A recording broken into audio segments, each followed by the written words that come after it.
Going on, everybody. So, in the past few months, we have done, well, actually, let's take that back because the first flip ears I did wasn't the Legion or the Aegis. The first flip ears I did was the Artha, and I did a glowing review on the Artha. The Artha is a spectacular IEM. But recently, we've had the launch of the Arsenal. How should I say this? The Arsenal selection, which includes the Legion, which is an amazing IM that punches way above its price tag, and the Aegis, which is another amazing IM. So I was excited because Audio Geek is doing their tour. I'm a part of the Audio Geek tour, and a special thanks to Audio Geek for setting up this tour. But I was excited because one of the tour IMs is this IM that we're going to be talking about today. It is the flagship from Flip Ears, the current flagship. It is the Flip Ears Aurora. All right, so the Flip Ears Aurora. We're not going to do an unboxing today because this is a tour unit from Audio Geek. Special thanks to Audio Geek. So it retails for $2,099. It is a 10-driver tribrid, 6 balanced armature drivers, 2 electric static drivers, and 2 Flip Ears sonic woofers. It has an 8-core silver-plated copper cable. All right, so we know Flip Ears around here, and this is their flagship, their current flagship. This is an absolutely stunning IM. I wanted to show this off. And the cool thing too is you also get it on the back side with Flip Ears on that side and this on this side. So honestly, I wanted to take a special moment to show this off because again, Aries and his team have created a very stunning and beautiful IM. All right, so fit and finish on the Aurora. I would say the Aurora is kind of a medium to large sized IM, but it has a beautiful shape. I also love the coloring back here. I think that's very cool. So I haven't had any issues. Of course, I have one tangle here. Let me fix this real quick. There we go. I have not had any issues listening to them. They're very light, very comfortable. No fit issues whatsoever. Go in comfortably. The cable that comes with it is a silver cable. Not a bad looking cable. Haven't had any issues with it as well. And we'll do the test on it.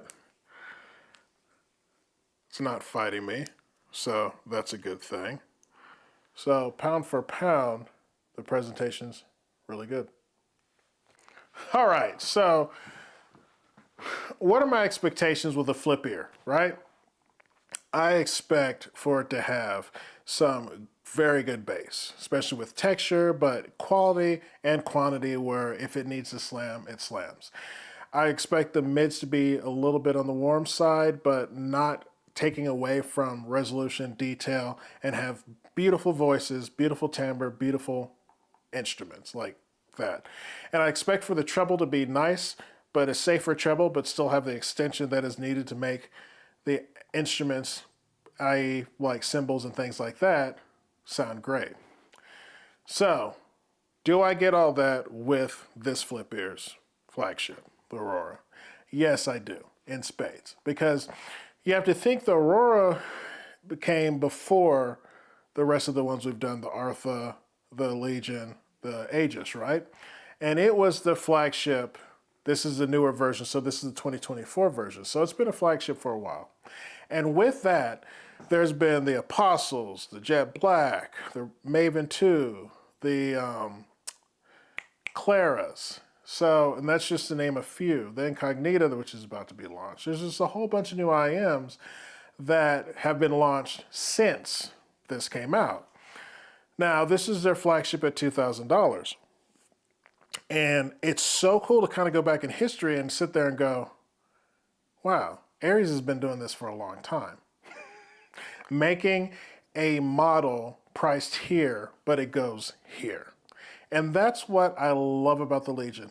The Legion could be priced a lot more than it is because I don't know what it is about his tuning, but he just seems to tune it in a way that just I truly adore.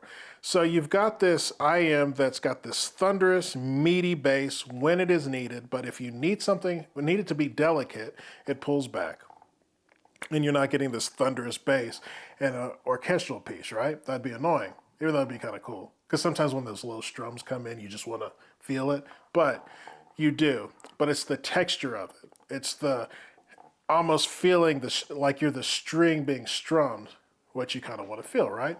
So they do that brilliantly. Then you've got these mids that are just nice and lush, and you hear all the emotion from the singers. You hear the emotion in the instruments while they're being played.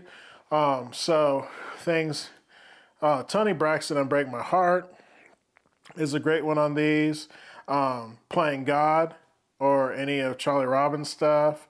Another really good one is the new, I always want to say Mariah, but it's Maya, and I forgot her last name. But anyway, brand new album, and her vocals are spectacular. The instruments are spectacular. I would say that it's not the biggest stage, but it's an intimate stage that has layers and depth, which everything is separated, which is very nice. I've always liked IEMs like that. But when it needs to expand, it will. And it's just,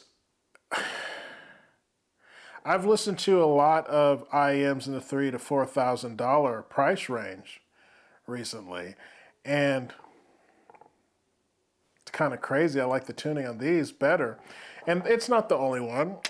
My Maven 2 video is excellent with the same thing, where I feel like there's this price point around $2,000 right now where they're killing it. And it's so cool to see that the Aurora, even though, again, it's older than all these other ones, can keep up with the bass, the tactility. It can keep up with the mids, with the separation, the soundstage, the depth to it, the beautiful voices, the timbre of the music, the instruments sound like. That's the thing that stood out to me with the Artha. I was listening for Fanfare for a Common Man, and the trumpets coming in, and just how real they sounded. It just spot on. Piano sounded spot on. And that's almost a cool thing about all of Flip Ears. He's being a musician and producer and all the things that he's done. He is always very cognizant of making sure that the timbre and everything is really, really good.